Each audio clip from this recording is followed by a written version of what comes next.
ब्रह्मणे नमः। आदर व सम्मान के योग्य आर्य समाज के सभी कार्यकर्ता और अधिकारी वर्ग, मंचासीन विद्वत वरेण्य, सभा में उपस्थित धर्म प्रेमी सज्जन वृंद एवं मान्य मातृशक्ति, आचार्य जी ने बहुत ही सुंदर एक गंभीर विषय को सरल से सरलतम बनाते हुए हमारे और आपके सामने प्रस्तुत किए हैं। इसमें कि वेद वो जलधारा है जो चाहे उसका लाभ ले सकते हैं। वेद में आया है पंच जना महोत्रम जुषुद्धम। इसी मंत्र के आधार पर आचार्य जी ने पूरा व्याख्यान लुभाव यही रखा है।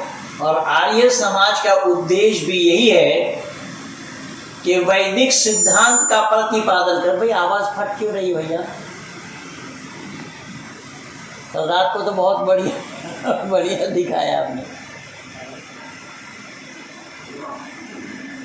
यही कारण बना ऋषि वरदेव दयानंद ने आर्य समाज की स्थापना की। उस काल में भी संगठन बहुत थे, बहुत लोगों का प्रचार और प्रसार चल रहा था, लेकिन वो वेद सम्मत न होने के कारण शब्द पर ध्यान देंगे। कुछ लोगों का कहना है कि पंडित जी आपकी बड़ी ऊंची बात है, और पता नहीं कितनी ऊंची है, कहाँ तक ऊंची है। मैं कोई तमिल भाषा नहीं बोल रहा हूँ, या मैं बांग्ला भाषा नहीं बोल रहा हूँ, या उर्दू भाषा नहीं बोल रहा हूँ। और उर्दू अगर बोलूँगा तो उसका अर्थ भी बता देता हूँ, अरबी बोलता हूँ तो उसका अर्थ भी बता देता हूँ। इसमें ना समझने वाली बात कहाँ से आ गई? अब जो ना समझने का एक्टिंग करे, ऐसे ना समझो को कौन समझाए भला? ना समझो को समझाया जाना संभव नहीं है। इसीलिए तो ये हमारी और आचार्य जी की बात नहीं है। ऋषि दयानंद को भी एक दो बार नहीं, अनेक बार विष दिया है। अनेक बार मैं इसलिए कह रहा हूं कि आर्य समाज की भी मान्यता कोई सही नहीं दिखा पाया।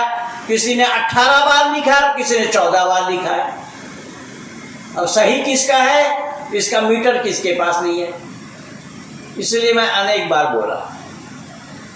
मेरी बात आप लोग समझ रहे हैं क्या? पीछे वाले नहीं समझ रहे होंगे, ये पीछे वाले भी समझ रहे हैं। क्योंकि मैं कोई तेलुगु या तमिल भाषा नहीं बोल रहा हूँ जो ना समझे। मैं हिंदी को सरल से सरलतम बना करके रखने का प्रयास कर रहा हूँ कि ऋषि दयानंद को आर्य समाज की स्थापना इसलिए करनी पड़ी कि लोग वेद छोड़ चुके थे, लोग वेद को मानना बंद कर चुके थे, लोग वेद को भूल चुके थे, लोग वेदों को जानना नहीं चाहा था। यही कारण था कि ऋषि वरदेव दयानंद ने वैदिक सिद्धांत को, वैदिक मर्यादा को, वैदिक परंपरा को, वैदिक संतति को जन जन तक पहुंचाने के लिए आर्य समाज की स्थापना की। फिर समझने का प्रयास कीजिएगा। हमारे यहाँ मन से अगर सिद्धांत विरुद्ध गाए या बोले, उसकी मान्यता ऋषि दयानंद के पास नहीं है। वैदिक सिद्धांत क्या है उसको जानना बहुत जरूरी है। जैसे कुछ लोग कहते हैं प्रभु के दरबार में सब लोगों का खाता। इससे बड़ी मूर्खता और दुनिया में कुछ नहीं है। खाता वो रखेगा जिसको याददाश्त नहीं रहती, जिसकी याददाश्त की कमी है। और इन भजनोपदेशकों ने पूरा वैदिक सिद्धांत का नाश कर रखा है। जानते हैं नहीं, बोलने में पीछे रहेंगे नहीं। वैदिक सिद्धांत क्या है? जिस सिद्धांत के प्रतिपादन के लिए ऋषिवर देव दयानंद को अनेक बार विष के हलाहल को अपने गले के नीचे उतारना पड़ा। विष पी करके भी ऋषि दयानंद वैदिक सिद्धांत की जानकारी दुनिया वालों को कराने लगे। अब यहाँ वैदिक सिद्धांत का प्रतिपादन जिस ऋषि के द्वारा हुआ है, उसी ऋषि के मंच पे वैदिक सिद्धांत के खिलाफ गाए जा रहे हैं, बोले जा रहे हैं। ये दुर्भाग्य है। परमात्मा की असीम अनुकंपा है कि संपूर्ण 39 वर्ष हो रहा है, अभी नवंबर में मेरा 40 वर्ष में मैं लग जाऊंगा। 39 वर्षों में संपूर्ण विश्व के आंगन में इसी वैदिक सिद्धांत उजागर करने के लिए, वैदिक सिद्धांत को जन जन तक पहुंचाने के लिए मैं ये बीड़ा उठाया है, चाहे वो लेखनी के माध्यम से हो और वक्तव्य के माध्यम से हो। वैदिक सिद्धांत के खिलाफ मेरा कान तो सुनता नहीं, जुबान बोलती नहीं है।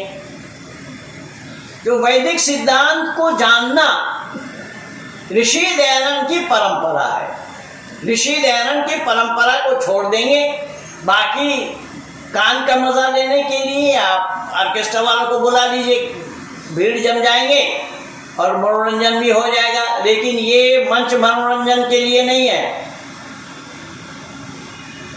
इसीलिए आचार्य जी ने अभी बताया, वेद वो जलधारा है जो मैं मंत्र बताया, पंचजना ममहोत्रम जुषुद्धम, ये वेद में आया है। आचार्य जी ने अपने मन से बना करके नहीं बोला, और मैं भी अपने मन से बना करके नहीं बोल रहा हूं।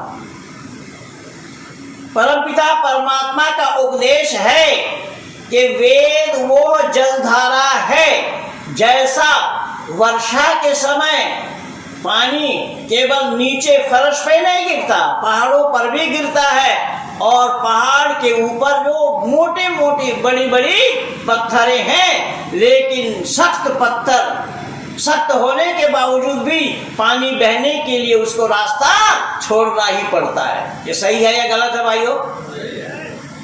यानी पत्थर सख्त है, कठोर है, कड़ा है, लेकिन वो पत्थर सख्त होने के बावजूद भी पानी को बहने के लिए उसको रास्ता छोड़ना पड़ता है। ऋषि दयानंद भी यही कह रहे थे, और आचार्य सदानंद जी भी इसी का ही प्रतिपादन कर रहे थे कि पंचजना ममहोत्रम जुषुद्धम, इसी को ही कहा गया है कि वेद वो जलधारा है।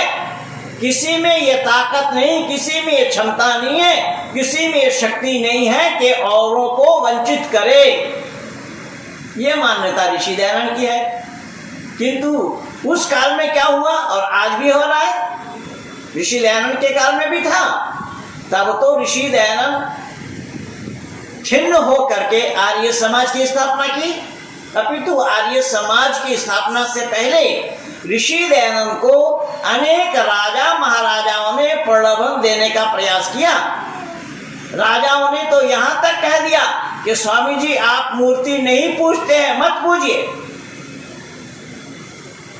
तो ऋषि ने कहा क्या होगा कि मैं अपने राज का आधा हिस्सा आपके नाम कर दूंगा। समझ में आई बंधुओं? ऋषि दयानंद को वेद प्रचार से रोकने के लिए,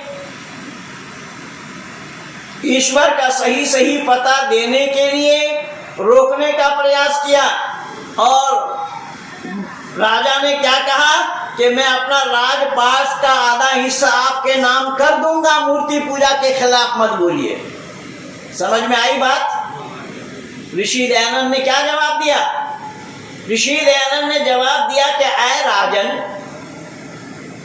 मैं अगर बोलना बंद कर दूं, आप अपने मठ के मठाधीश मुझे बना देंगे, अपने राज का आधा संपत्ति भी मेरे नाम कर देंगे, बस जितनी संपत्ति आप मेरे नाम करेंगे उसे तो मैं सांस रोक कर पार कर जाऊंगा, लेकिन परमात्मा की स्वराज को मैं कैसे पार करूंगा भला? समझ में आई बात कुछ? ऋषि दयानंद कह रहे हैं कि परमात्मा के राज को पार किया जाना संभव नहीं है, इसलिए मैं वेद का ही प्रतिपादन करूंगा। राजा ने क्या बोला? राजा ने कहा स्वामी जी, अरे माता जी बैठिए, नहीं काहे खड़ी है यहाँ सामने। राजा ने क्या कहा सुनिएगा। राजा ने कहा स्वामी जी इतना बड़ा दानी आपको कहीं नहीं मिलेगा। सुन लिया भाइयों आप लोगों ने, राजा ने क्या बोला कि इतना बड़ा दानी आपको कहीं नहीं मिलेगा। बंधुओं याद रखना, आपके ऋषि, आपके पथ प्रदर्शक, आपको रास्ता बताने वाले, आपको रास्ता दिखाने वाले ऋषि दयानंद ने क्या जवाब दिया? ऐ राजन, इतना बड़ा त्यागी भी आपको कभी नहीं मिलेगा, कहीं नहीं मिलेगा। ऋषि दयानंद ने उन संपत्ति को त्याग क्यों दिया था भाई? केवल हाँ जी, सत्य का एक प्रचार के लिए, केवल सच्चाई का उजागर करने के लिए, सत्य का प्रतिपादन करने के लिए। सत्य क्या है उसे ढूंढ करके जनता जनार्दनों के बीच में प्रस्तुत करने के लिए ये ऋषि दयानंद की मंशा थी, ये ऋषि दयानंद का उद्देश्य था, ऋषि दयानंद का कार्य भी यही था। इसीलिए वेद को ईश्वरीय ज्ञान, जो अभी आचार्य सुना रहे थे कि वेद ही ईश्वरीय ज्ञान है। अब वेद ईश्वरीय ज्ञान क्यों है, मैं एक दो प्रमाण आप लोगों के सामने प्रस्तुत कर रहा हूं, जिससे आप लोगों को समझने में आसानी हो जाए। वेद के माने कोई पुस्तक मत समझना, वेद के माने कोई किताब मत समझना। वेद का अर्थ है ज्ञान। विद जाने, विद विचारेन, विद सत्तायाम, विद लाभे, ये सब वेद का अर्थ होता है। तो वेद के मानी है ज्ञान। तो फौरन सवाल आएगा, वो ज्ञान किनका?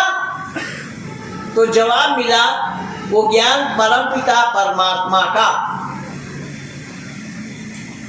फिर मैं आप लोगों से पूछ रहा हूं कि वेद का अर्थ मैंने क्या बोला?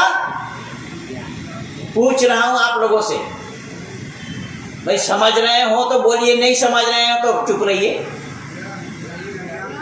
तो समझ रहे हैं फिर बोलना नहीं चाहेंगे, इससे बड़ी कमबख्ती और क्या है दुनिया में? समझ रहे हैं पर बोलेंगे नहीं। अब क्या दाद दिया जाए आप लोगों को? अब मैं बोलूंगा तो मेरे लिए तो बात ऐसी है, मैं बोलूंगा तो बोलेगा कि बोलता है। वेद माने ज्ञान। ज्ञान किसका? तो परमपिता परमात्मा का। कैसे पता लगा कि वेद मुकद्दस में ही आया है? वेद में परमात्मा ने ही यही उपदेश दिया है कि वेद मानव मात्र के लिए, यथेमं वाचम कल्याणी माबदानी जनेभ्य, ये कल्याणी वाणी मानव मात्र के कल्याण के लिए है।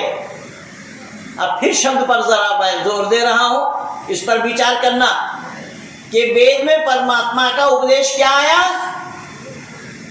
यह कल्याणी वाणी किसके लिए है? मानव मात्र के लिए। भाई आप लोग अगर समझ रहे हैं तो बोलना क्यों नहीं चाहते? मैं नहीं समझ पाया। क्या घर से कसम खिला करके भेजी हैं सब बहनें कि वहां जाकर के बोलना मत? ऐसे इतना बहरा मैं नहीं हूं भाई। अब देखिए यहाँ क्या शब्द है, क्या वाक्य है, इस पर विचार करें, चिंतन करें, मानव गदगद हो जाएगा कि ऋषि दयानंद कहां से वेद से ढूंढ करके कैसे कैसे शब्द को निकालकर हमारे सामने प्रस्तुत कर रहे हैं। यथेमं वाचम कल्याणी आबदानी, यह कल्याणी वाणी मानव मात्र के लिए, मानव मात्र के कल्याण के लिए ये कल्याणी वाणी है।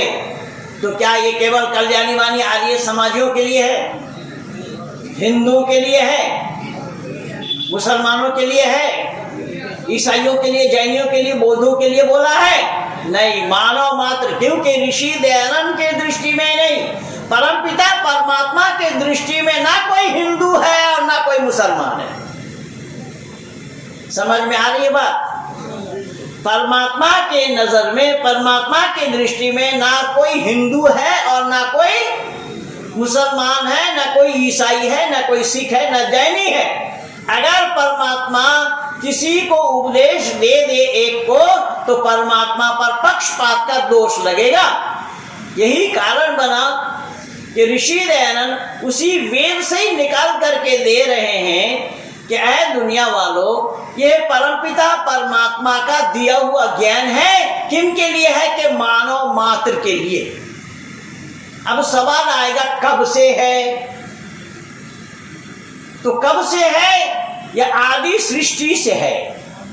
आदि सृष्टि क्या अर्थ हुआ कि जब से चांद और सूरज है, या जब से सूरज और चांद है, जब से ये धरती है, तब से ही परमात्मा का दिया हुआ ज्ञान मानव मात्र के लिए है। इसमें सृष्टि क्रम को आप देखेंगे, सत्यार्थ प्रकाश पढ़ेंगे तो सत्यार्थ प्रकाश के 8वां समुल्लास में ऋषि दयानंद ने इसका स्पष्टीकरण दिया है कि पहले मानव मात्र की रोजमर्रे की जो चीजें हैं, जो वस्तुएं हैं, उन्हें बनाया गया और आखिर में इंसान बनाया गया। आकाश, वायु, जल, अग्नि, वनस्पति, इन सब चीजों को बनाने के बाद परमात्मा ने मानव बनाया। तो जब मानव मात्र के लिए ज्ञान है, इन सब चीजों को बनाया, परमात्मा ने मानव को नहीं बनाया, उनकी मानव को जो चीज जरूरत है उनको बनाया। ये कैसा होगा? ये कैसा हुआ? तो इसका बहुत आसान तरीका दे रहा हूं मैं, बहुत आसान सहज उपाय बता रहा हूं और जिम्मेदारी के साथ बोलना। आप लोग बोलना नहीं चाहते, इसलिए मैं भी परेशान हूं। बोलना चाहेंगे तो मैं भाव विभोर कर दूंगा, जो जिंदगी में कभी सुने नहीं है ऐसी बातों को। मैं निवेदन कर रहा हूं, जरा विचार करके देखिएगा। यहाँ हमारी माता और बहनें भी बैठी हैं, आप सब परिवार के गृहस्थी लोग जानते हैं भली प्रकार से। तो इनको क्या खुजली हुई पता नहीं, उंगली दिखा रहे इधर उधर, पता नहीं क्या मामला है। पानी पीना है, इनको पानी पिलाइए। पिला बेटा मैं जरा। शब्द पर ध्यान देना, मैं बहुत गंभीर बातों की चर्चा कर रहा हूं और गंभीर बातों को जैसा आचार्य जी ने आसान किया है, मैं से वही भी आसान कर रहा हूं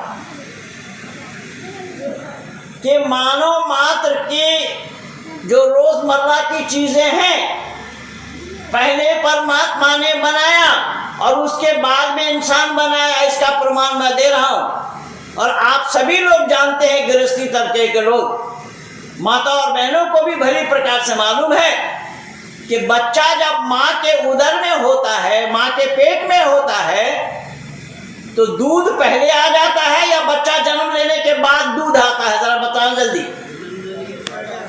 हाँ, पीछे वाले अभी भी नहीं बोल रहे। देखिए ना, मालूम लोग बहरे हैं या कान छोड़ करके आए घर में, पता नहीं।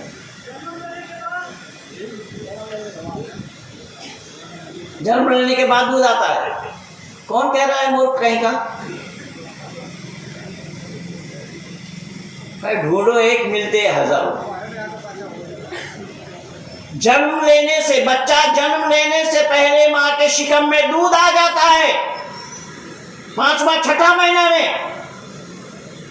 तो दूध पहले आया, खुराक पहले आया और उस दूध का पीने वाला बाद में आया, यानी जरा जल्दी बतलाना भाई। खुराक पहले आया या बच्चा पहले आया? यही क्रम है। इसीलिए परमपिता परमात्मा का जो सिस्टम है, जो नियम है, इस नियम को जानना बहुत जरूरी है। वैदिक मान्यता हर एक को पता नहीं है, वैदिक सिद्धांत की जानकारी हर एक को नहीं है। न हर विद्वान जानते हैं, न भजन उपदेशक जानते वैदिक सिद्धांत। इसीलिए सारा गड़बड़ झाला हो रहा है। ऋषि दयानंद की मान्यता को जानने का प्रयास ही नहीं किया। ऋषि दयानंद ये कह रहे हैं, ये बतला रहे हैं, चाहे दुनिया के लोगों, इस सच्चाई को जानो और सत्य एक है, सत्य अद्वितीय है, अनेक का सत्य होना संभव नहीं है। लेकिन यहाँ इसके साथ अगर हम कुरान को मिलाएंगे, बाइबल को मिलाएंगे, तो हमें ये पता लगेगा कि कुरान मानव मात्र के लिए नहीं है। कुरान कहता है, या अय्युहल्लज़ीना आमनू, ऐ ईमान लाने वालों।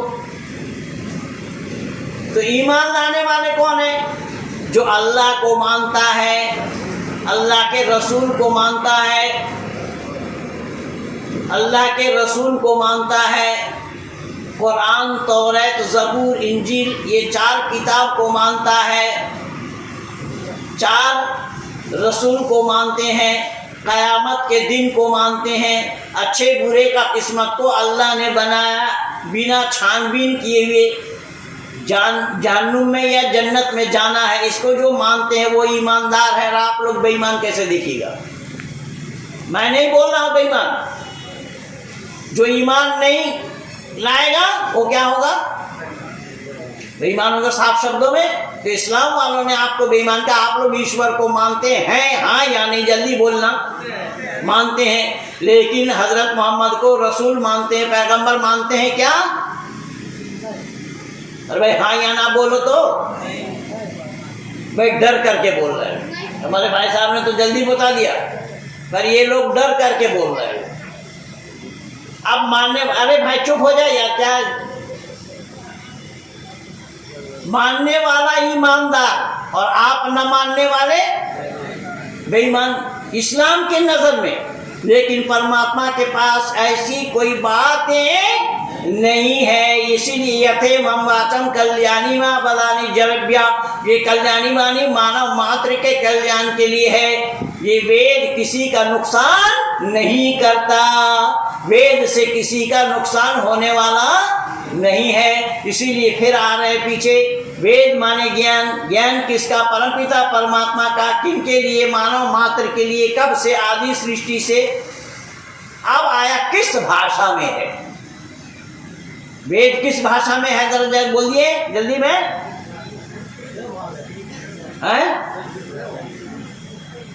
हमारे भाई साहब कह रहे हैं देव भाषा में है।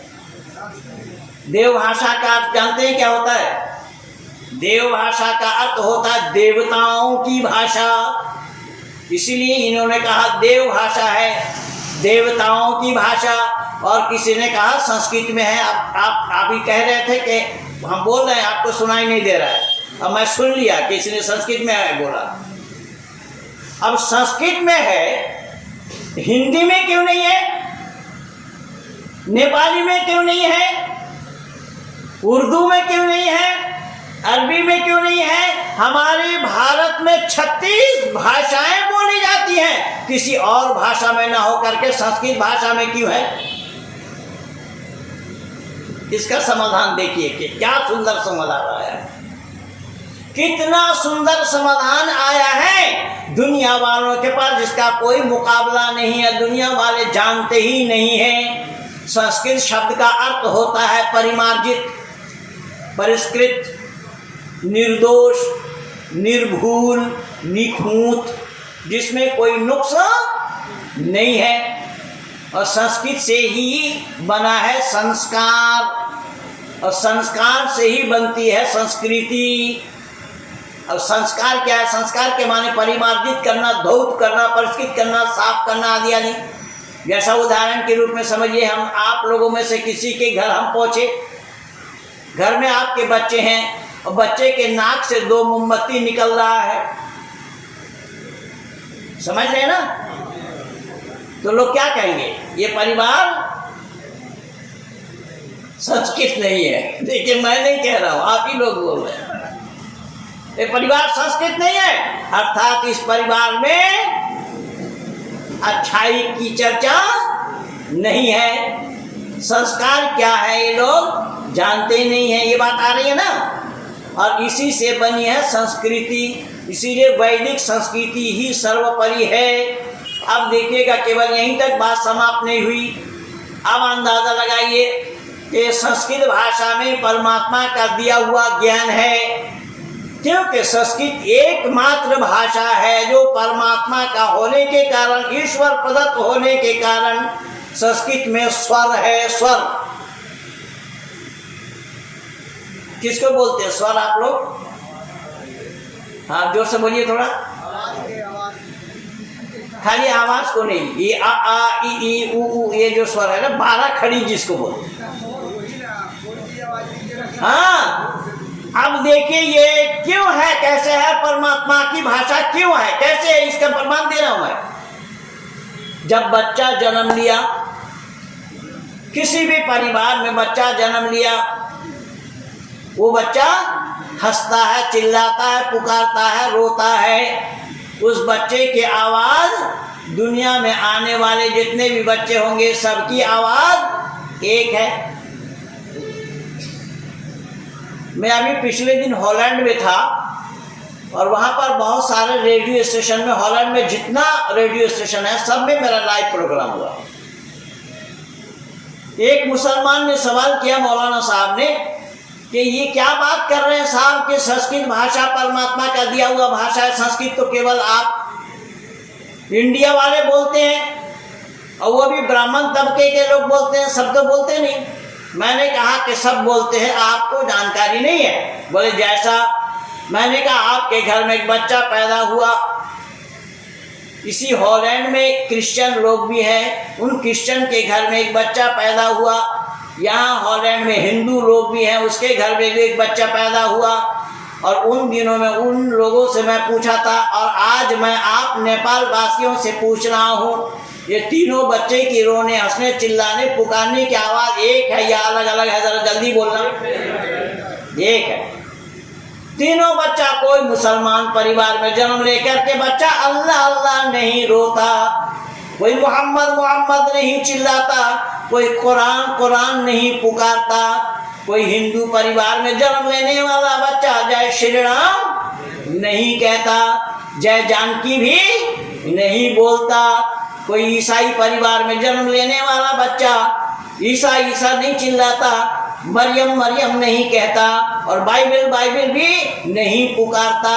अर्थात मानव जब धरती पर आया, धरती के आदि सृष्टि में ही अग्नि वायु आदित्य और अंगिरा चारों ऋषि को परमपिता परमात्मा ने ये ज्ञान दिया उनके हृदय में। उनके ज्ञान देने के बाद उन्होंने आपस में जो वार्तालाप की उसी का नाम भाषा है। जैसा उदाहरण के रूप में मैं अगर आप लोगों से ये पूछूं कि भाषा पहले है या स्वर पहले है? स्वर पहले है, भाषा पहले नहीं है। क्योंकि जब घर में बच्चा बोलने लगता है तो माताजी भाषा सिखाते हैं, पिताजी बोलो, माताजी बोलो, नाना जी बोलो, दादाजी बोलो, काका जी बोलो, आदि आदि। लेकिन परमपिता परमात्मा की दी हुई जो भाषा वो स्वर है, इसलिए उसी भाषा में ही जिस स्वर में ऋषियों ने चारों ने आपस में वार्तालाप की उसी का ही नाम स्वर है, उसी का ही नाम ज्ञान है, उसी का ही नाम वेद है, उसी का ही नाम भाषा है। इसीलिए परमपिता परमात्मा का दिया हुआ भाषा संस्कृत ही है। अब अंदाजा लगाना कि परमात्मा की दी हुई भाषा वेद संस्कृत में ना होकर अगर हिंदी में होता तो क्या होता? बोलिए, अंदाजा लगा कर जल्दी बोलिए। आप लोगों से पूछिए, पूछा हूं मैं या हमारे भाई साहब कुछ कह रहे हैं, आप लोग भी बताइए क्या बताना चाहेंगे। हैं?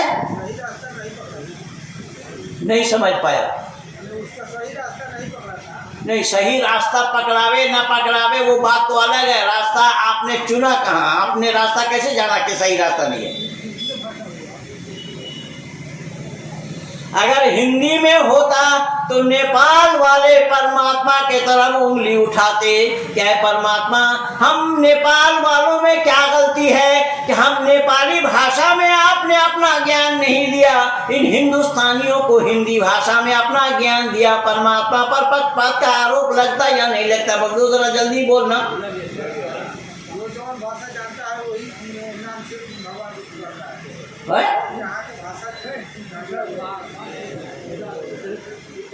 मैं जहाँ बोला हूँ उस वहाँ पहुँचे नहीं है। मैं जहाँ बोला हूँ यहाँ वो नहीं पहुँच पाए। सब भाषा जानता है। मैंने ये कब बोला कि परमात्मा नेपाली भाषा नहीं जानता है? मैंने तो ये बोला नहीं। अगर हिंदी में परमात्मा अपना ज्ञान देते तो नेपाल वाले नहीं, चीन वाले भी उंगली उठाते। हर दुनिया की भाषा अलग है, हर देश की भाषा अलग है, हर मुल्क की भाषा अलग है। हर मुल्क वाले परमात्मा के तरफ उंगली उठाते क्या परमात्मा हमारी जुबान में आपने अपना ज्ञान न देकर संस्कृत में ही अपना ज्ञान दिया है, तो परमात्मा पर पक्षपात का आरोप न लगे। इसीलिए नेपाल का नेपाली भाषा है, चीन का चीनी भाषा है, और मुल्क का और भाषा है, लेकिन संस्कृत नाम का कोई मुल्क है क्या? अरे थोड़ा जोर से बोलिए ना कि मेरा मेहनत करना सफल हो जाए। मैं तो परिश्रम कर रहा हूँ आप लोगों के दिल और दिमाग में बात को भरने के लिए। मैं परिश्रम कर रहा हूँ आप लोगों के दिल और दिमाग में बात को भरने के लिए कि सच्चाई क्या है वो आप लोगों के सामने उजागर हो जाए। सच्चाई क्या है वो जनमानस के सामने आ जाए। सच्चाई के बिना परमपिता परमात्मा का कोई उपदेश नहीं है। लेकिन सच क्या है इसको तो जानने का प्रयास ही नहीं किया। सत्य क्या है उसके नजदीक भी नहीं आ पाए। इसीलिए सत्य का प्रतिपादन करना एकमात्र ऋषि दयानंद का ही काम था। वैदिक सिद्धांत को उजागर करना केवल ऋषि दयानंद का ही काम था। ऋषि दयानंद को छोड़ करके इन्हीं वैदिक सिद्धांत को कोई भी जानने का ही प्रयास नहीं किया।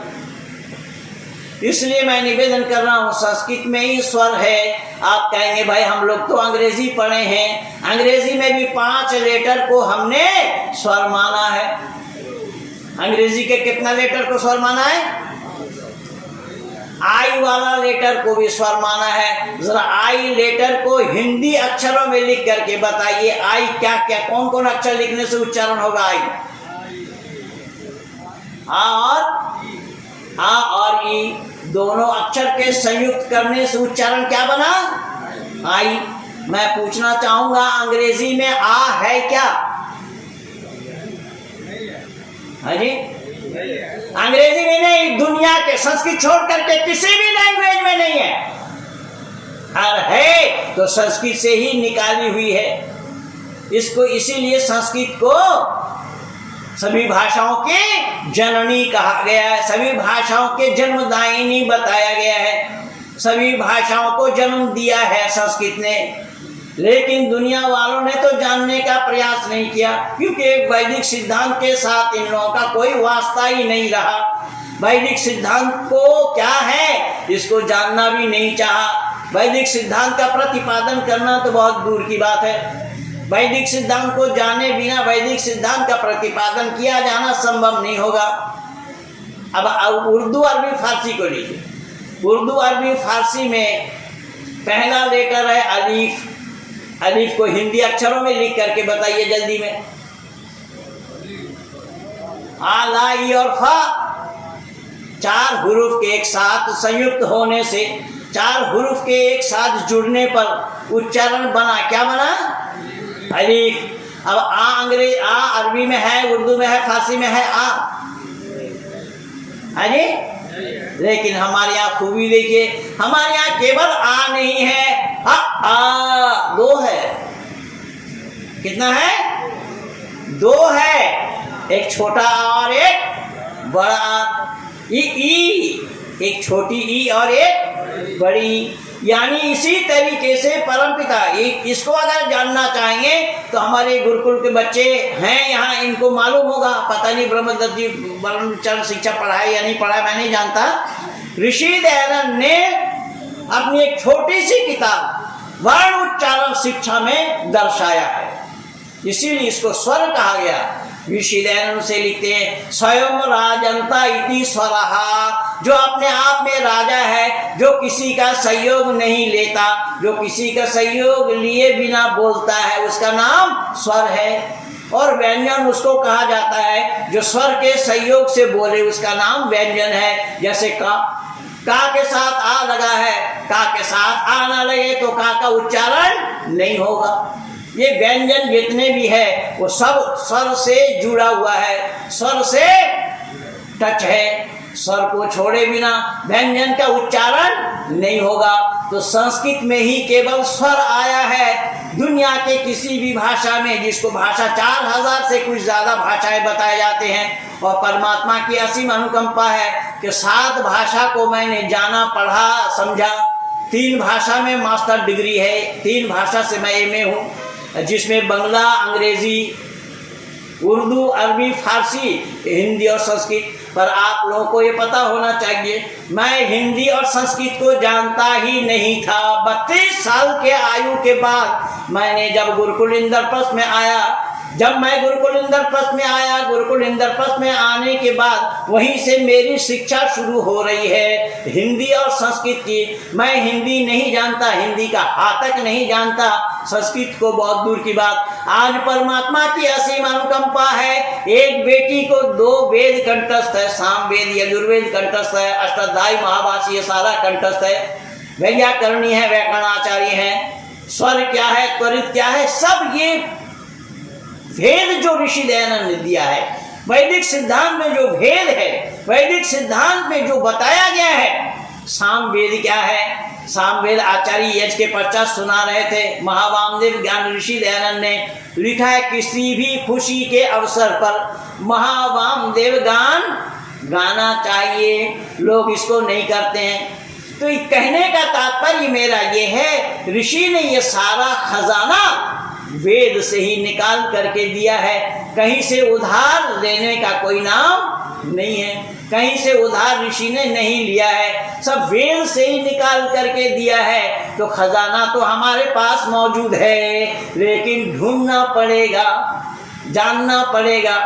और आप लोग इससे ज्यादा आश्चर्यचकित नहीं होते क्या कि मैं कहाँ से आया, मैं कैसे आया और कहां से आ करके कहां क्या काम कर रहा हूं, ये दुनिया के सामने है। आज संपूर्ण विश्व के आंगन में जानते हैं। मेरे इंटरनेट को खंगालिए, पंडित महेंद्र पाल आर्य लिखिए, या गूगल में जाकर के खाली MP आर्य लिखे तो भी पा जाएंगे। इंटरनेट जगत में संपूर्ण मेरा काम किया हुआ है, ये वैदिक सिद्धांत को उजागर करने के लिए, वैदिक परंपरा को उजागर करने के लिए, जिस परंपरा के कारण ऋषि दयानंद को विष पीना पड़ा था।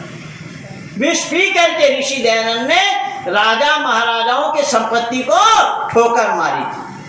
जब राजा महाराजाओं के संपत्ति को ठोकर मारी थी, वैदिक सिद्धांत के प्रतिपादन के लिए या वैदिक सिद्धांत का गला घोटने के लिए? भाइयों, आप लोगों से पूछा हूं, जरा जल्दी बोलिए।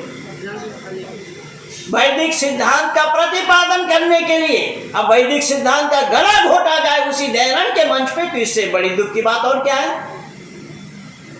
यही कारण बना कि ऋषि दयानंद ने आर्य समाज के नियम में भी लिखा है, सत को धारण करने में और असत को छोड़ने में सर्वदा उद्यत रहना चाहिए।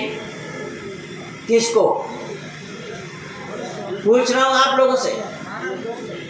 मानव मात्र को, आर्य समाजी के लिए नहीं कहा, अन्य किसी संप्रदाय वालों के लिए नहीं कहा। यही कारण बना कि ऋषि दयानंद ने मानव मात्र के लिए कहा है। क्या है मानव? तुम्हारा नाता सत से है। अगर सत को तुमने नहीं अपनाया, सत को तुमने नहीं जाना, सत का प्रतिपादन अगर तुमसे नहीं हो पाया, तो तुम मानव कहलाने के हकदार नहीं हो। मानव कहलाने के लिए सत का धारण करना पड़ेगा और असत को त्यागना पड़ेगा। असत को त्यागे बिना कोई मानव नहीं कहला सकता। यही कारण हुआ ऋषि दयानंद ने उस काल में आर्य समाज की स्थापना की। समाज तो उस समय भी चल रहे थे, बहुत संगठन, बहुत सारे संगठन लोगों ने बना रखा था, लेकिन उन संगठनों में वेद का प्रतिपादन ना हुआ, ना किया और ना करने का प्रयास किया। ऋषि दयानंद ने उन सब को तिलांजलि दे करके वैदिक मान्यता को उजागर करने के लिए, वैदिक परंपरा को मानव समाज के सामने में उठा कर रखने के लिए ऋषि दयानंद ने इस परिपाटी को अपनाया। इसलिए आर्य समाज के नियम में ऋषि ने स्पष्टीकरण दिया, क्या है मानव? तुम मानव कहलाने वाले हो और मानव का नाता सत से ही जुड़ा हुआ है। जो मानव सत से नहीं जुड़ा, जो मानव सत को नहीं अपनाया, जो मानव सत पर आचरण नहीं किया, जो मानव कहला करके भी सत को जानने का प्रयास नहीं किया, वो मानव कहलाने के हकदार नहीं है। वैदिक सिद्धांत को ऋषि ने कितना जोर दे करके जनमानस तक पहुंचाया। वैदिक सिद्धांत को प्रतिपादन करने के लिए ही ऋषि दयानंद का एकमात्र उद्देश्य था। तब आर्य समाज के तीसरा नियम में ऋषि ने क्या लिखा? वेद सब सत्य विद्याओं का पुस्तक है, वेद का पढ़ना पढ़ाना सुनना और सुनाना सब आर्यों का परम धर्म है। अब वेद को पढ़ना पढ़ाना सुनना और सुनाना ऋषि ने माना है और आर्यों के लिए एक जिम्मेदारी दी है। आर्यों, तुम्हारे लिए ये परम धर्म है, साधारण धर्म नहीं, परम धर्म है। इसलिए इस परम धर्म को निभाना तुम मानव कहलाने वालों के लिए परम कर्तव्य है। और विशेष करके दयानंद के अनुयायियों के लिए, विशेष करके दयानंद के मंच पे, विशेष करके आर्य कहलाने वालों के लिए। तब ऋषि ने यही लिखा है कि वेद सब सत्य विद्याओं का पुस्तक है, वेद का पढ़ना पढ़ाना सुनना और सुनाना सब आर्यों का परम धर्म है। तो वेद के लिए मैंने अब तक जो आंकड़ा आप लोगों को दिया है कि वेद संस्कृत भाषा में होने का कारण क्या है, वो कारण मैं बताया और अनेक प्रमाण आप लोगों के सामने प्रस्तुत किया। जिसको आप लोग अगर सच्चाई को जानना चाहते हैं, इसकी गहराई में जा करके इस पर अवलोकन करते हैं, इस पे अगर मंथन करते हैं, इस पे अगर मनन करते हैं, तो सच्चाई खुल करके सामने आना है। क्योंकि सच्चाई छुपाया जाना संभव नहीं होगा। सत्यम में जयते ननितम सत्य पंथा भीतर तो देवियाना। सत्य क्या हमेशा हमेशा विजय हुआ है, सत्य को कोई दबा करके रख नहीं पाया। आज देखिए ना दुनिया में क्या हो रहा है। सऊदी अरबिया जैसे कंट्री में आज तबलीग जमात पर प्रतिबंध लगा या नहीं लगा? बंदो जरा जल्दी बोलना। मैं नहीं कह रहा हूं, न्यूज चैनल में बताया जा रहा है। न्यूज चैनल वालों ने क्या बताया कि सऊदी अरबिया अर्थात जहां से इस्लाम का विस्तार हुआ, जहां से इस्लाम का प्रचार और प्रसार हुआ, जहां से इस्लाम निकला, आज उसी सऊदी अरबिया में तबलीग जमात पर प्रतिबंध लगा। तबलीग जमात को वहां घुसने नहीं दिया जाएगा। यही तो ऋषि दयानंद का दिग्विजय है, यही तो ऋषि दयानंद का मंशा और उद्देश्य था कि मानव मात्र का एक ही धर्म और मानव मात्र का एक ही धार्मिक पुस्तक जिसका नाम वेद है। लेकिन दुनिया ने इस वेद को जानने का प्रयास नहीं किया, दुनिया ने इस वेद को ही तिलांजलि दिया, दुनिया ने इस वेद को ही नकारा। तभी ऋषि को कहना पड़ा, बतलाना पड़ा कि वेद सब सत्य विद्याओं की पुस्तक है। अब यहाँ कुछ लोग कह सकते हैं, जैसा ऋषि दयानंद के साथ भी हुआ है 1872 में।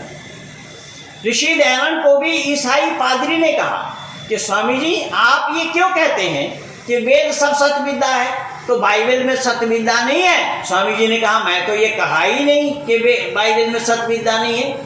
हाँ, हो सकता है सत्य विद्या है, लेकिन कुछ लोगों ने अपने तरफ से उसमें मिलावट करके रखा है, इसीलिए सत्य विद्या नहीं है। तो बोले जैसा, बोले मिलावट ये हुआ है कि बाइबल के सृष्टि उत्पत्ति विषय में लिखा है कि ये धरती जलाशय ही जलाशय। धरती क्या था? पानी ही पानी था और उसी पानी में अल्लाह का सिंहासन तैर रहा था। ऋषि दयानंद पूछ रहे हैं कि बाइबल का ईश्वर यहोवा सब जगह है कि नहीं है? बोले हाँ सब जगह है। तो ऋषि दयानंद कह रहे हैं जब वो पानी में तैरने वाला पानी के ऊपर था तो पानी के नीचे वो कहाँ था? थोड़ा अंदाजा लगाइए। जैसा मैं यहाँ स्टेज पर बैठा हूँ, क्या स्टेज के नीचे भी मैं हूँ? ऋषि यही पूछ रहे हैं, ऋषि यही कह रहे हैं कि धरती जलाशय था, उस पानी पर अल्लाह का सिंहासन तैर रहा था। यहाँ भी सिंहासन, कल रात में बोला था ना कुरान वाला सिंहासन, यहाँ पर भी वही सिंहासन बताया जा रहा है। अल्लाह का सिंहासन, गॉड का, यहोवा का सिंहासन तैर रहा था। तो यहोवा ने सोचा कि हम दुनिया बनाए। सबसे पहले प्रातःकालीन समय को बनाया, प्रातःकालीन समय को बनाया। उस समय को देख करके बोला कि बड़ा अच्छा है। ऋषि दयानंद सवाल कर रहे हैं सत्ता प्रकाश में कि प्रातःकालीन समय स्वतः अच्छा हुआ करता है, ये बाइबल रूपी ईश्वर को ज्ञान था या नहीं? अगर बाइबल रूपी ईश्वर को ये ज्ञान होता तो उसे ये कहना ही नहीं पड़ता कि प्रातःकाल का समय बड़ा अच्छा है। फिर आगे लिखा है कि उसी सिंहासन से यहोवा का, गॉड का आत्मा मंडरा रहा था। ऋषि दयानंद ने कहा ईश्वर का आत्मा मंडरा रहा था। पादरी ने बोला जी, तो बोले देखा किसने? बोले क्या मतलब? बोले बिना देखे लिख दिया या देख करके लिखा? पादरी तो क्या, पादरी की नानी भी जवाब नहीं दे सकती। ऋषि दयानंद ने ये सारा काम किया। सत्ता प्रकाश पढ़ करके देख लीजिएगा 13 समुद्र। ऋषि दयानंद ने परमात्मा के बारे में, वेद के बारे में बहुत ही मजबूती के साथ दुनिया वालों के दिल और दिमाग में भरने का प्रयास किया कि ऐ दुनिया के लोगों, तुम मानव हो, किसी और योनि में तुम्हारा आगमन नहीं हुआ, मानव योनि में तुम आए। मानव अपने किए हुए कर्मों के अनुसार ही मानव बना है। मानव किस लिए बना? अपने किए कर्मों के अनुसार मानव बना। जो जिस योनि में है, हर एक अपने कर्म के आधार पर ही उस योनि को प्राप्त किया। चाहे वो पेड़ पौधा हो, लता वृक्ष हो, पशु पक्षी हो, आदि आदि, ये जितने भी हैं सब अपने किए हुए। इसीलिए अवश्य में वो तबम कृतम कर्म शुभाशुभम, अवश्य ही भोगना है किए हुए कर्मों का फल, शुभ हो और अशुभ हो। तो शुभ अशुभ कर्मों के फल को भोगने के लिए ही जीवात्मा को बारंबार इसी धरती पर आना पड़ता है, क्योंकि ये धरती को छोड़ करके कर्म फल भोगने के लिए अलग से कोई स्थान नहीं बना। ऋषि दयानंद इसे भली भांति जान रहे थे। ऋषि दयानंद इसीलिए कह रहे थे कि वेद सब सत विद्याओं की पुस्तक है। वेद के इतर जितने भी हैं उसमें सत्य विद्या नहीं है, वेद ही केवल सत्य विद्या है, वेद में ही सत्य विद्या है। इसलिए उन्होंने जिम्मेदारी दी। किनको जिम्मेदारी दी भाइयों?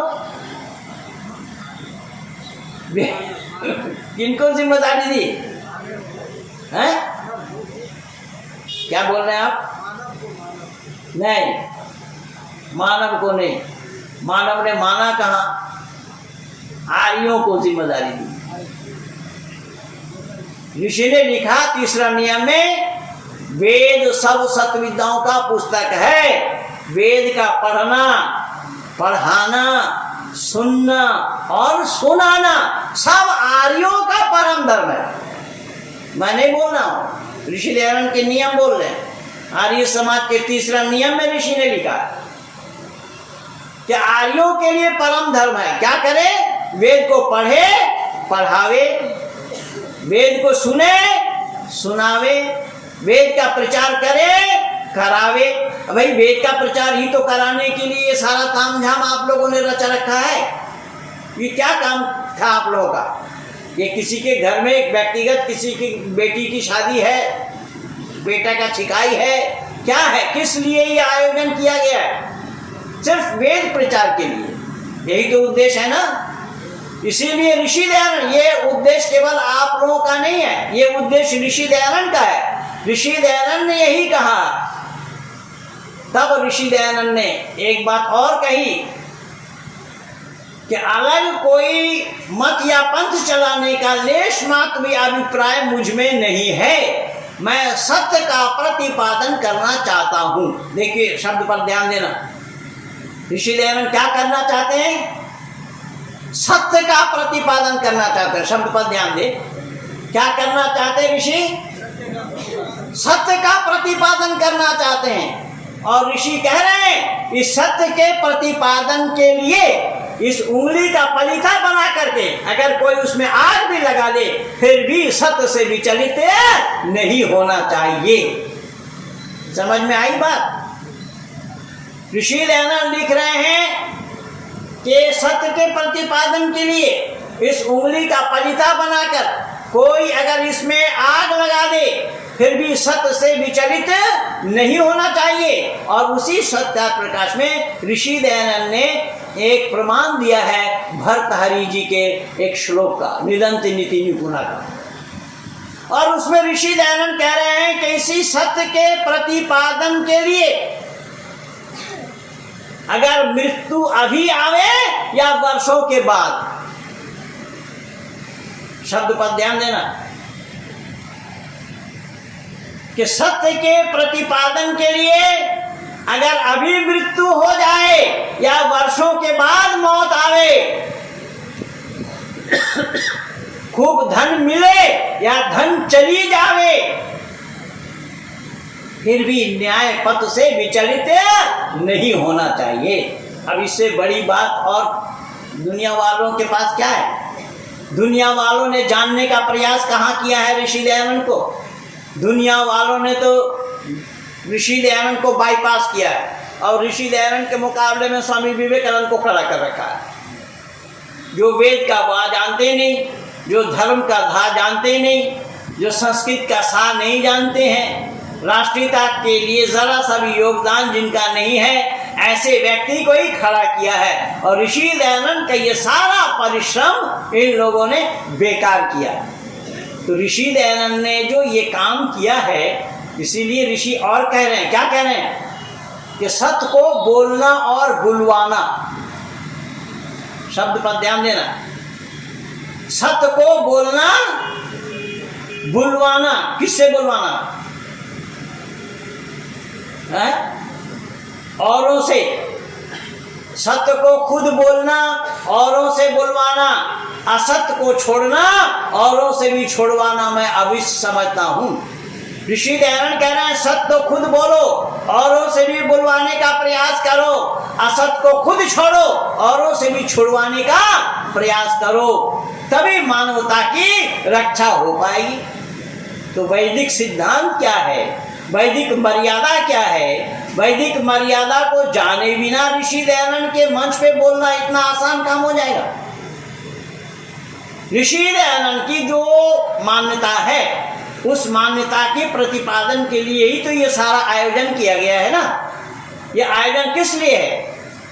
वेद मंतव्यों का उजागर करने के लिए, वैदिक परंपरा को उजागर करने के लिए, वैदिक परंपरा को जन जन तक पहुंचाने के लिए, वैदिक सिद्धांत को लोगों के दिल और दिमाग में भरने के लिए। तो जब वैदिक सिद्धांत ही नहीं रह जाए तो फिर वेद विरुद्ध आचरण, वेद विरुद्ध बातें, वेद विरुद्ध प्रवचन, वेद विरुद्ध गीत गा करके हम दुनिया को क्या बताना चाहेंगे? ये ऋषि दयानंद की मान्यता होगी क्या? जो अब तक मैं प्रमाण दिया हूं, इन सारे प्रमाणों में आप लोग यही देखेंगे कि ऋषि दयानंद ने एक एक शब्द खोल खोल करके हमें बताने का प्रयास किया है। तब ऋषि लिख रहे हैं कि सत्य को ग्रहण करने, ये तो तीसरा नियम में वेद पढ़ो पढ़ाओ आ गया। चौथा नियम में बोला सत्य को ग्रहण करने में और असत्य को छोड़ने में सर्वदा उद्यत रहना चाहिए। अब वेद के सिवा कोई और सत्य विद्याओं की पुस्तक नहीं है। आप कहेंगे वेद के अलावा और सत्य विद्या की पुस्तक क्यों नहीं है? तो उसके लिए चाहिए प्रमाण, उसके लिए चाहिए युक्ति, उसके लिए चाहिए हवाला। तो प्रमाण के बगैर ऋषि दयानंद ने कोई बातें की ही नहीं। ऋषि दयानंद लिख रहे हैं, ऋषि दयानंद बतला रहे हैं कि वेद सब सत्य विद्याओं की पुस्तक है, कुरान सत्य विद्या की पुस्तक नहीं है, बाइबल सत्य विद्या की पुस्तक नहीं है, रामायण सत्य विद्या की पुस्तक नहीं है, रामचरितमानस सत्य विद्या की पुस्तक नहीं है। जो मानवकृत ग्रंथ है, ये मैं पूरा लपेट रहा हूं, मानव, ये सब मानवकृत ग्रंथ है। ऋषि दयानंद का कहना है कि मानवकृत ग्रंथ जितने भी हैं उसमें सत्य विद्या नहीं है। मानव अपना मतलब को सिद्ध करने के लिए अपने तरफ से मिला मिला करके भी कुछ रखा है। अब देखिए, आप कहेंगे कि रामचरितमानस, रुक जा भैया रुक जा, मैं खत्म करूं फिर उसके बाद जोड़ना। आप कहेंगे रामचरितमानस सत्य विद्या क्यों नहीं है? आइए मैं एक दो प्रमाण दे करके समय के अंतर्गत वाणी को विराम क्यों ले जाऊंगा। रामचरितमानस हो या वाल्मीकि कृत रामायण हो, रामचरितमानस में बाबा तुलसी ने राम को अंतर्यामी कहा। अंतर्यामी का क्या अर्थ होता है भाइयों, जरा बतलाना। जो अन्यों के हृदयों की बातों को जो जाने उसका नाम अंतर्यामी है। फिर समझिएगा, जो दूसरों की हृदयों की बातों को जो जानता हो उसका नाम अंतर्यामी है। लेकिन मैं आप लोगों को दिखा रहा हूं उसी रामचरितमानस से कि राम अंतर्यामी नहीं थे, बल्कि लक्ष्मण अंतर्यामी थे, शबरी अंतर्यामी थे, और भी कई पात्र हैं वो अंतर्यामी थे। अब आप कहें कैसे, तो मैं प्रमाण दे रहा हूं। बाबा तुलसी की अरण्य कांड को खोलिए। अरण्य कांड में तुलसी ने दर्शाया है कि शूर्पणखा गई राम के पास, अपने को ऑफर करते हुए कह लगी मुझ जैसा कोई नारी नहीं है, तुम्हारा जैसा कोई पुरुष नहीं है, मुझसे विवाह करो। ये शब्द आया कि नहीं आया तुलसी में, मौसम नारी, ये सब आया है।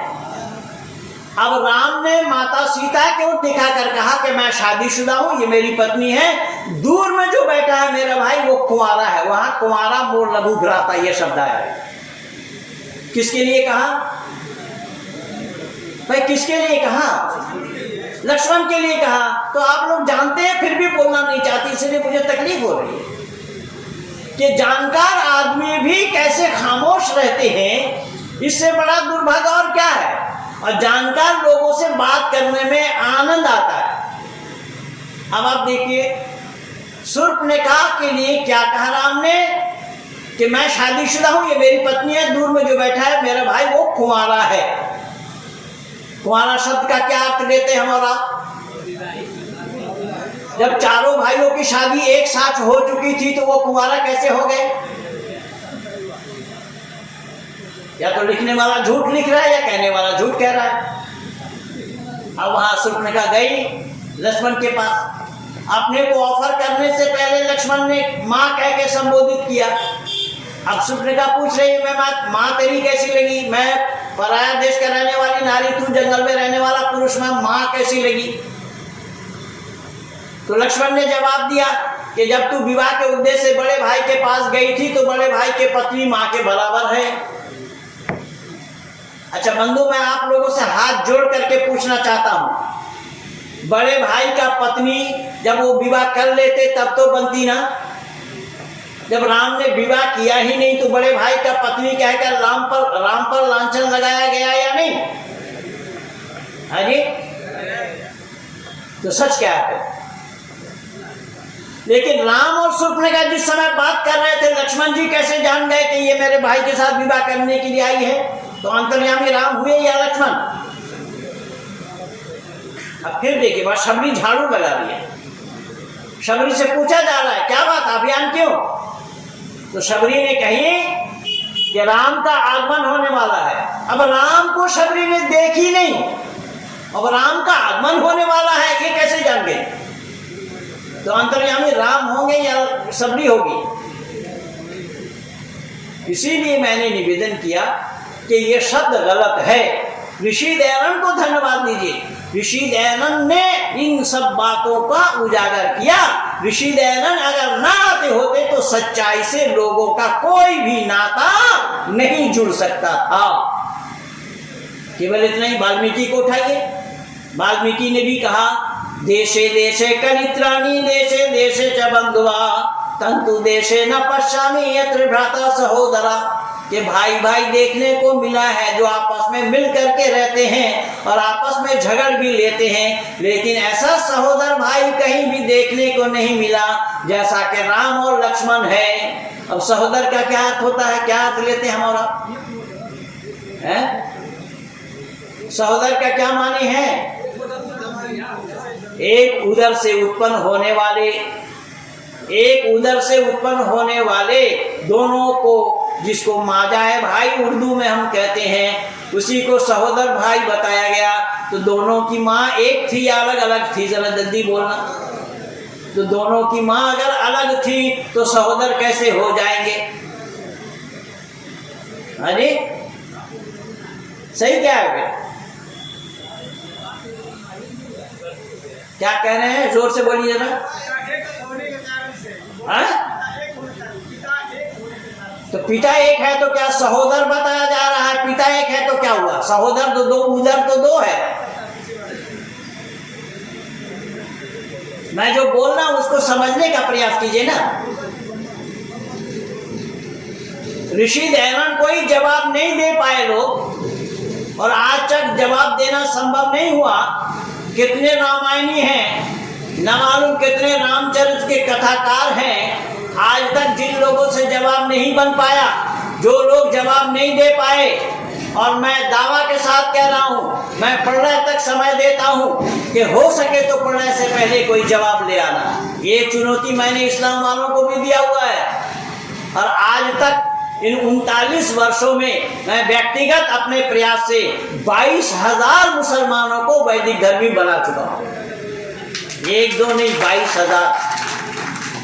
ये सत्य के बेस पे, केवल सच्चाई के आधार पर। आज तो इंटरनेट पे भी देखिएगा, एक्स मुसलमानों की बाढ़ आई हुई है। एक्स मुसलमानों की बाढ़ आई हुई है संपूर्ण इंटरनेट जगत पे। और यहाँ नहीं, बांग्लादेश में एक सिटी में 5,000 मुसलमानों को वैदिक धर्मी बनाया। पाकिस्तान से भी बहुत सारे लोग इस्लाम को छोड़ दिए, अमेरिका में बहुत सारे लोग इस्लाम को छोड़ दिए, सऊदी अरबिया में बहुत सारे लोग इस्लाम को छोड़ दिए। सारा काम चल रहा है। ऋषि दयानंद ने ही कहा था, सत्य का उजागर एक दिन होना है। सत्य को कोई दबा करके रख नहीं सकता है। इसी का नाम सत्य में जयते नानितम सत्य पंथा बीता तो देव जाना। ऋषि दयानंद ने अपने अमर ग्रंथ सत्ता प्रकाश के अनुभूमिका में भी लिखा है यही वाक्य कि सत्य को दबा करके रखा जाना संभव नहीं है। सत्य तो एक दिन न एक दिन उजागर होना है। सत्य को कौन कब तक दबा करके रखेंगे? सत्य को दबा करके रखा जाना संभव नहीं है। तो बीज अगर आपने बोया है तो उसको तो अंकुरित होना है ना भाई। बीज अगर आपने बोया है तो उसको अंकुरित होना है या नहीं है? तो होना है। यही बात तो ऋषि दयानंद भी कह रहे हैं। ऋषि दयानंद ने तो कोई बात अपने तरफ से मिला करके एक भी शब्द नहीं बोला। एक भी शब्द ऋषि दयानंद ने मिला करके अपने तरफ से नहीं रखा। सब इसी वेद के प्रतिपादन के लिए, वेद को उजागर करने के लिए, वेद की प्रतिष्ठा के लिए, जैसा कि आचार्य जी ने वेद ईश्वरीय ज्ञान जो बोला, जो सारा प्रमाण दिया, एक दो प्रमाण नहीं अनेक प्रमाण उन्होंने दिया। और मैं उनके साथ एक वेद मंत्र भी जोड़ा कि पंच जनाम अभोत्रम जुशुद्धम। मैं बैठते ही इसी मंत्र को बोला था। इसी को ही कहा गया है कि वेद वो जलधारा है, किसी में वो ताकत नहीं, किसी में वो शक्ति नहीं, किसी में वो दम नहीं कि वेदवाणी को कोई रोक ले। पहले तो लोग कहते थे महिलाओं को वेद पढ़ने का अधिकार नहीं है, स्त्री शूद्रो नाधीतामिति श्रुति कहा कि नहीं कहा लोगों ने? आज महिलाएं वेद पढ़ रही है कि नहीं पढ़ रही है? अरे उसी काशी नगरी के अंदर में दो गुरुकुल हैं आचार्य जी, दो गुरुकुल है उसी वाराणसी में। तो कहने का तात्पर्य मेरा ये है, आज वही है सच्चाई जो सर पर चढ़कर बोलता है, इसे लोग कहते हैं सच्चाई। तो आइए, मैं और अतिक्रमण न करता हुआ मैं चाहूंगा कि आचार्य जी ने जो विषय छेड़ा था, वेद ईश्वरीय ज्ञान है, उसी का ही प्रतिपादन करते हुए मैं अनेक सारा प्रमाण अनेक शास्त्रों से इकट्ठा करके आप लोगों के बीच में प्रस्तुत किया है। इसलिए सत्य को धारण करिएगा और असत को छोड़िएगा। इन्हीं शब्दों के साथ मैं 3 मिनट पहले अपने वाणी को विराम दे रहा हूँ। कि ये सत्य सनातन वैदिक धर्म की